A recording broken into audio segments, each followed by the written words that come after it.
Good morning, good afternoon, good evening. Welcome back to another episode of Janine Between the Lines, literature and lifestyle for leisure.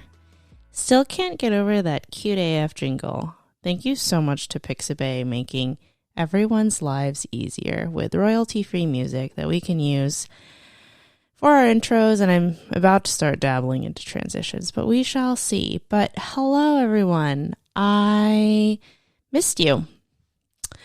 I figured it's been a while since I've done like a life update, OTT. If you've stuck around for a while, I used to do these off-topic times episodes where I kind of just went more into like the lifestyle portion of my life, you know? Talk about things going on and basically outside the realm of literature and media and books that I usually talk about. And I've been getting pretty into it these last few episodes. I'm pretty proud. I didn't set a 2022 like reading goal for myself, but I've pretty much been going ham right now. The most recent series that I've been reading is the Mirror Visitor series by Christelle Davos, and if you listen to the last episode, I can't go into enough detail and enthusiastic rambles to tell you how much I absolutely adore that whole series. But anyways, today is kind of just going to be an off-topic times episode where I just update you guys. There's been a lot going on, and when I don't do these for a while, it definitely feels like just way too long of an event session, like catching up with my friends. But I have been in a very transitional period right now that has been not so great. Great things have been happening, but I feel like I am not doing as great as I would want to be. And I just thought I'd kind of air that out and just connect with you guys and wonder if anyone is feeling the same or has felt the same way as me regarding this thing we call life. So if you're excited to hear me talk about my trials and tribulations, please keep on listening. Come on, Facebook. I am the worst. I never turn my phone on silent. Don't forget to like, rate, and share the pod if you enjoy it. I would really appreciate that. And don't forget to check out Memory Lane Morning Show on Anchor and on Spotify on an Apple Podcast for kind of more casual talk and more lighthearted episodes to brighten your Monday mornings and your times listening to podcasts. So if you want to keep on listening, then just go ahead and do it, you know? I feel like I'm going to want to title this episode something along the lines of The End of an Era. And I don't know, sometimes I don't know where the book podcast ends and the life personal podcast starts. So I'm not sure how up to date you guys are on what's been going on life-wise.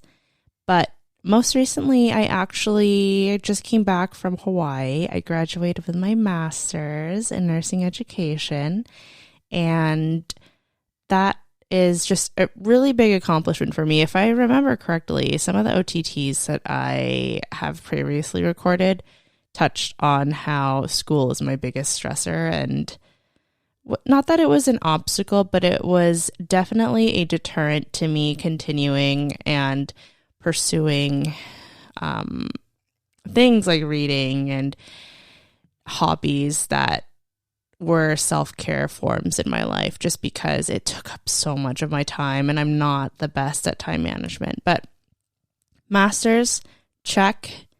TBD on when I'm going to be putting that into motion. And I think you guys know I was an instructor for a little bit of time, but I took a backseat on that to finish school, and I've been considering picking it back up in the fall. But along with the conclusion of my postgrad of my graduate degree also comes the conclusion of my time as a travel nurse. And I know, you guys, I have previously mentioned this as well. I have tried in the past to hang up the travel coat, but last time I did, I took that home health job and I did it for about 4 months, and I was like, I think I want to go back to traveling. So needless to say, I'm notoriously known. I tell everyone when it comes to my profession, I have commitment issues. So this is a big deal for me. I took a job here in Maine, and it is at a surgery center that's quite close to our house. It feels like such a good match, and I'm very hopeful for it. Very, very hopeful. It really presents as something that I could do long term. And though those words and that concept is kind of foreign to me professionally, I am starting to feel a desire to have that kind of permanence. And this is kind of a hot topic in my mind. I go back and forth with this all the time, and I wanted to talk about this a lot because it's kind of a burden on my mental health, I think. Just not the situation itself, but the hesitancy, the anxiety, and the prospect of being in one place for so long when I've been kind of on the move for almost 3 years. It gives me the creepos. I know, buying a house in Maine and planting roots down in Maine, that was kind of my first steps towards working up to this kind of permanence and finding a profession and finding a life that I could just build and grow in one single place. That has already been put into motion with the house buying and everything like that. But regardless of that, I have been moving every 3 months to a new job for the past almost 3 years. So the idea of finally, quote unquote, settling down and going back to staff, it really kind of makes me nervous. And that has caused a lot of restlessness in my day-to-day life. My final day as a travel nurse is June 30th, and I talked to my partner about this a lot, and I've been feeling, I used to hate when people would say I feel some type of way about it, but I definitely have been feeling some type of way about it. So I think just when you lived a certain way for so long, and it's not that I feel impending doom, but I can feel impending permanent change, it really makes me nervous. So I've been in Boston working a travel nurse job for about, I want to say 5 months. And this is the first place that I've extended. I love Boston. I love the city. And for the past month and a half, I do believe that I have been going hard in the paint almost every weekend, trying to, it's going to sound dramatic, but this is the way I described it to Teddy, because I was having a baby breakdown, and I was telling him how I feel myself kind of grasping at straws and trying to find some way to hold on to an old life, because I'm grieving or preparing to grieve the end of an era for me, which was being a traveler and exploring a new place every 3 months and being in the city and meeting new people and having a new work life and learning new things. You're always learning something new when you go from hospital to hospital. And it actually made me it makes me quite sad to think that, not that I'm in a wild child phase. I told all my friends in Boston that when I'm in Boston, because I wanted to work there since I graduated, and I love it there. It's a fun city. And I was like, this is my last stint. I'm 21 years old. I'm 21-year-old me when I am in the city of Boston. So let's go hard and let's party like we're 21 and like I'm not 26 with chronic illnesses and the hangovers that last for like 5 days. So a part of that is pretty, it's been taxing on my body for sure. I've been with going hard in the paint and hangovers lasting for longer than usual. It's not good, especially if I've been doing it like every weekend. It's not good. It's not good. It hasn't produced positive results on my well-being and my body. Though memories, fun, great. Like, we will remember those nights for the rest of our lives because we are absolutely bonkers. But definitely it's a change. And am I grieving like the transition, like from going from wanting to be my 21-year-old self and a free spirit traveler, having a place and always having, not really an out, but, a thought in my head, well, I could do anything for like 3 months, where now I have a commitment that I have to stay at a profession and stay in one place for X amount of years.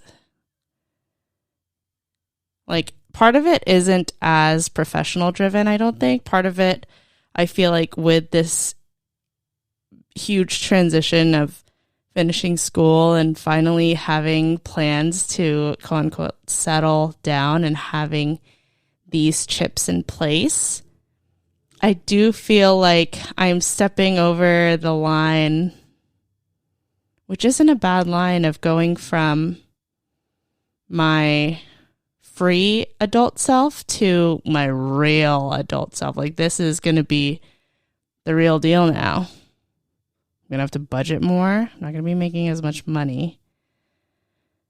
I'm going to have to really learn to build my life like in the home. And I know that sounds it makes it sound like I hate being home, which is the complete opposite, because towards the end of this contract, I haven't even been staying in my place. It's like, I just want to be home. I just want to be with my partner and be with Teddy and be with, partner and Teddy are the same thing. Be with my dogs and really build a life. But I feel like the professional part of it finally catching up to the personal part of it, where everything is pointing to like, oh, look, you're finally going to be here. This is permanent for the next few years of your life. It's been giving me a little bit of the heebie-jeebies. I feel like I'm getting old. I feel like the young, dumb, possibly broke, not that broke, part of me, broke as in like I can't recklessly spend money the way I used to. She's trying to survive and I'm pushing her down and I'm like, hey, it's time you retired, young lady. Get in your mindset. You got to be an adult now. You can't be jumping around everywhere. And I feel like that's, it feels like a palpable loss to me, if we're being honest. And I feel privileged to say that this is my dilemma because, of course, me getting a well-paying job close to home, not having to pay for two places and having the ability and finances to do this, I understand is very, that is a luxury. Not everyone can do that. A lot of people have to commute and travel far and wide to make a living for themselves. And it may sound trivial, but this is just what's going on in my head. So that's been a little bit of a challenge for me, is as the days go by, as June 30th approaches, I'm really trying to balance between go hard or go home in Boston while you still have days there, and also leave that life. Come back home and meld and melt into your role in this household the way that you have always wanted to. So that's a transition going on right now. It's something that I'm actively working through. And something that I'm actively working through as well is my dramatic pause. Something that I'm working through as well is my confidence level. I guess we'll call it body confidence, self-image. Everyone knows that you're not the same person you were like when you freshly graduated college. You know what I mean? Here's my question to you guys. Do you guys feel like you've already hit your peak? I don't feel like I've peaked yet. I feel like my peak will be in the next 2 years. Or maybe I have. Now that I say that, maybe I've already peaked. No, I don't think I've already peaked. I think I'm in my peak right now, and it won't be over until 2 years from now. But Teddy and I were talking, and I get in these modes. They may or may not coincide with my menstrual cycle, but how many of you guys flip through old pictures, or your memories pop up on your Facebook feeds or Instagram? This was you 5-6 years ago, XYZ. And I was pondering some of our photos, and I was like, Teddy, I don't look like that anymore. I've gained so much weight, not just from COVID, but from the stress of work, COVID, and school, and happy relationship weight. That's a thing. When you know someone loves you unconditionally, I didn't want to be that girl that let themselves go.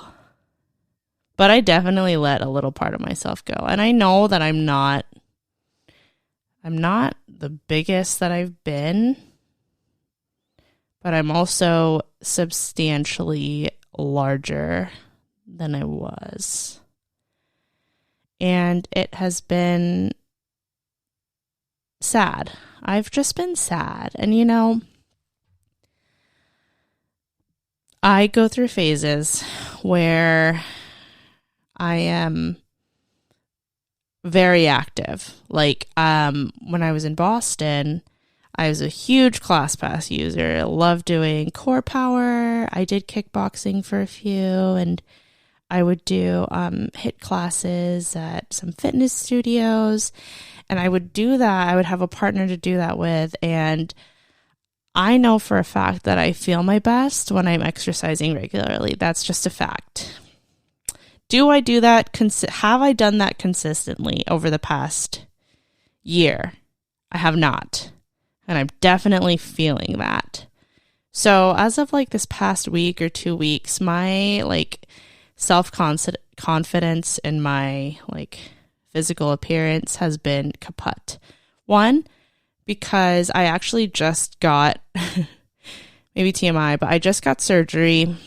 And I have this, I had a plan.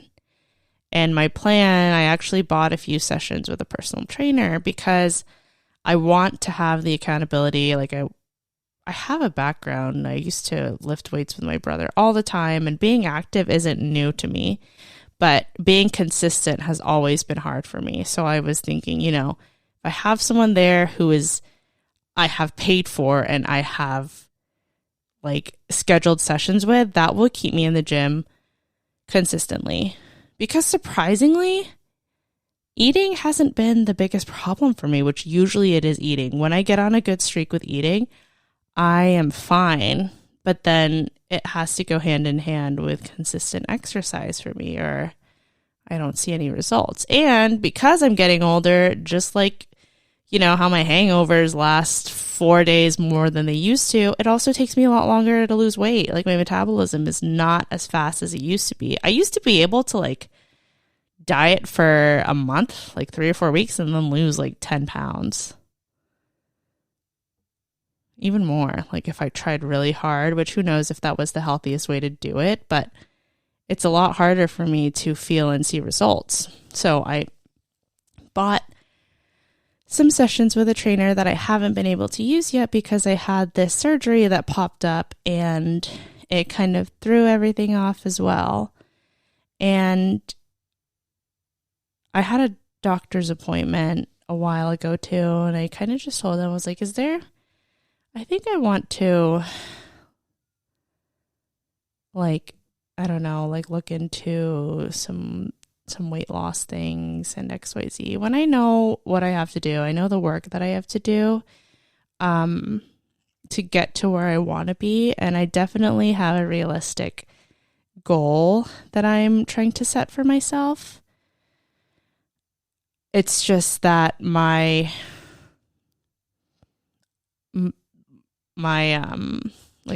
situation right now is not setting me up for success. When I am home, when I'm home and I don't have any weightlifting restrictions after I recover and everything, that's going to be such a relief when I can start working and doing the work and eating right and exercising at least 2 or 3 times a week. I'm going to let you guys hold me to that.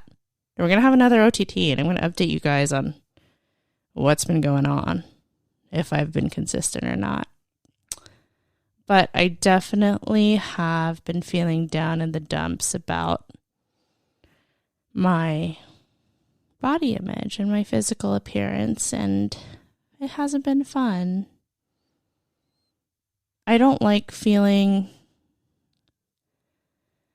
like a whiny son of a gun, but I just haven't been feeling myself lately. And I think my body image is a big contributor to that. Like when I don't feel attractive, or if I feel just like an ugly duckling, I get very in my head and I get very emotional, and I end up going, I don't spiral, I don't think, but I definitely just am not in a good headspace, and it hasn't really been fun. It's been improving over the past week or so. And what are your favorite ways to give yourself grace?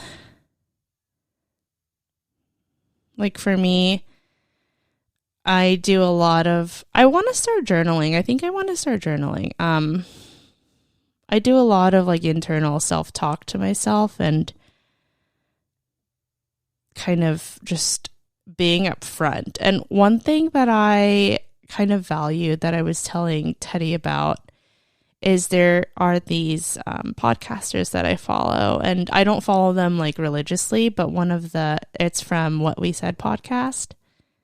And one of the aspects that she talked about, because she actually just had a child and was talking about how her body has changed and how her confidence as well has been such valleys and hills and just ups and downs, and just kind of going through the ringer of how she saw herself. And I related to that so hard. And one thing that stuck with me that I wonder if you guys can relate to is she pretty much said, when it comes to the media's portrayal of what body positivity is, there is such thing as toxic body positivity. I might be quoting her wrong on this. That's why I'm not saying her name and associating with it, but this is how it came across to me. So people can be body positive to a fault. And you don't have to love your body 24/7 if you don't love it.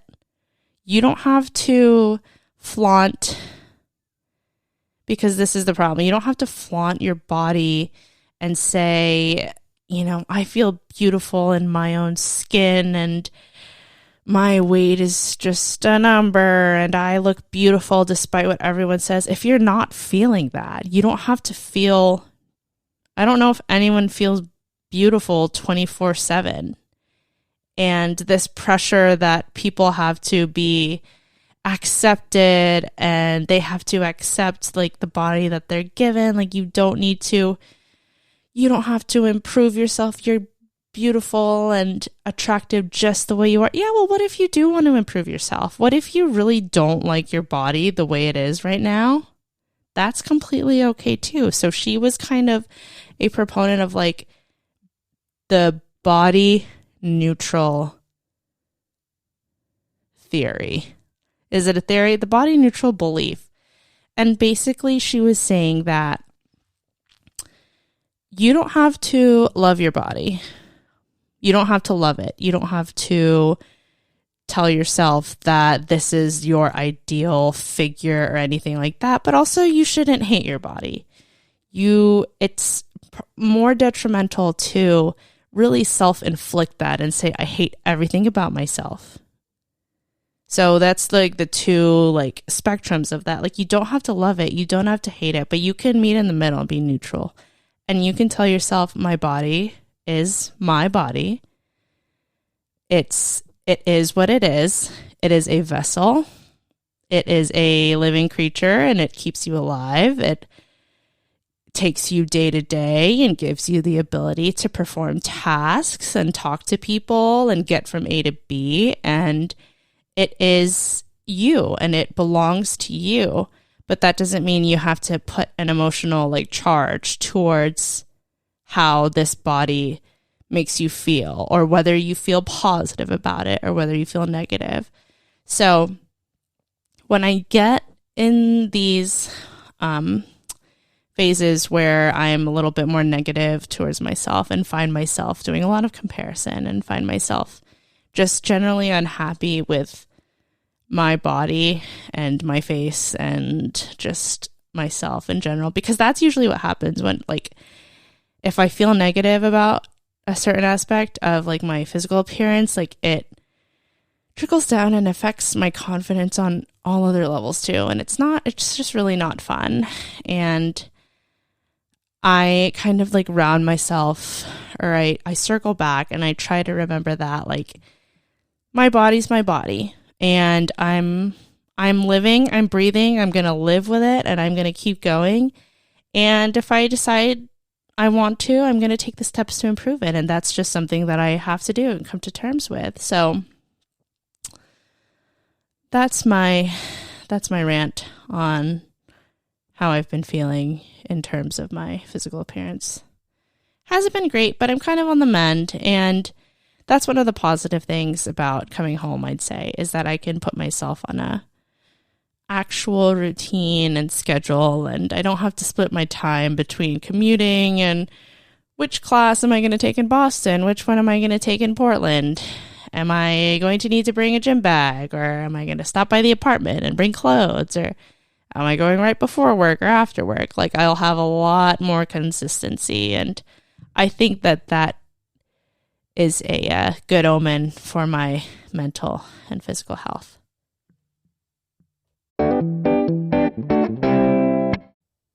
So that's kind of my little rant.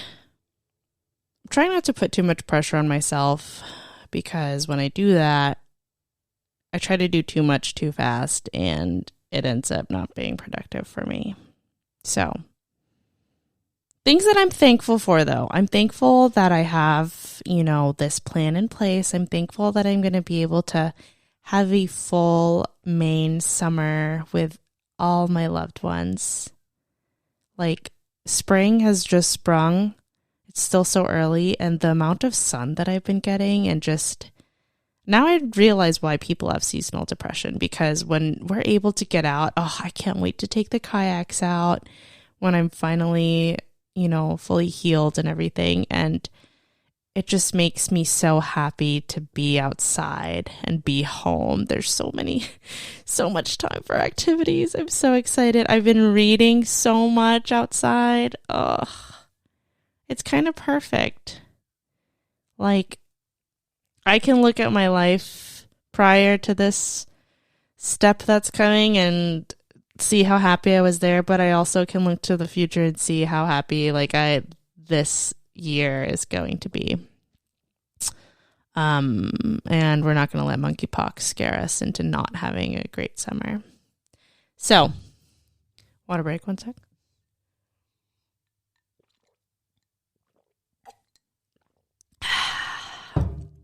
So, what I haven't done in a while is kind of talked about my music favorites. So, I have 2 artists that I've been addicted to lately. Just recently saw Earth Gang in concert at the Sinclair in Boston. 10 out of 10. Wonderful show. They were so freaking hype. It was awesome. Awesome. So I've been playing their Ghetto Gods album on and off for about 2-3 months before the concert. So that is a favorite. And secondly, I don't know what rock I was living under, but I have just now, about this past week, I just now started listening to Hotels Motels by Jasmine Sullivan. I know she won was it a Grammy, an Emmy for it? And I was hearing that and seeing that kind of sprinkled around Twitter. I didn't really think anything of it. But Jesus Christ, that album, man. You know what I think of? I think of like SZA, and you know how that album, like the way that I describe that album is timeless. Like, people have been running that album to the ground, like top to bottom, for years after it, quote unquote, peaked. And when I listen to this one, oh my God, she is just a powerhouse. I don't know what rock I've been living in. No one told me to listen to it. Like, no one recommended it, like, at all. So, like, I've been running that one into the ground, and Jesus. You know, it's so funny, and I was telling Teddy about it, too. Should I start a counter, like, how many times I say, and I told Teddy about it? Or I was talking to Teddy? Well, we'll start a counter. Anyways, it's funny listening to songs that make me remember or reminisce on my life when I was single. And like, I can still feel like the heartache of what she's singing about in so many of those songs. And dang, that is just like a visceral hurt and a visceral like reaction I get listening to that and listening to her rasp and how much she's pouring her soul out into all of these songs. Dude, this album is a classic. It's really timeless, and I'm so glad that I just decided to listen to it. I feel like it was on my Discover page, and I just, yeah, I've kind of been running that one into the ground, so definitely go check those ones out. That's pretty much all I got. Just wanted to give you guys a little ranty and tell you how I've been feeling. I would love to hear from you guys. Do you guys feel this way as well? Or is there anything in particular that you guys relate to? I would love to hear it. Would love it in a comment or a DM or however you'd like to get at me. It's Janine Between the Lines on Instagram and Janine BTL on Twitter. So thank you guys for listening to my baby little OTT. It's been a while since I recorded one, and I feel like it's good to keep you guys updated, at least, you know, maybe every other episode or maybe once a month or so. So I love you all. Thank you so much for your support. Thank you for listening, and I will see you guys in the next one. Bye.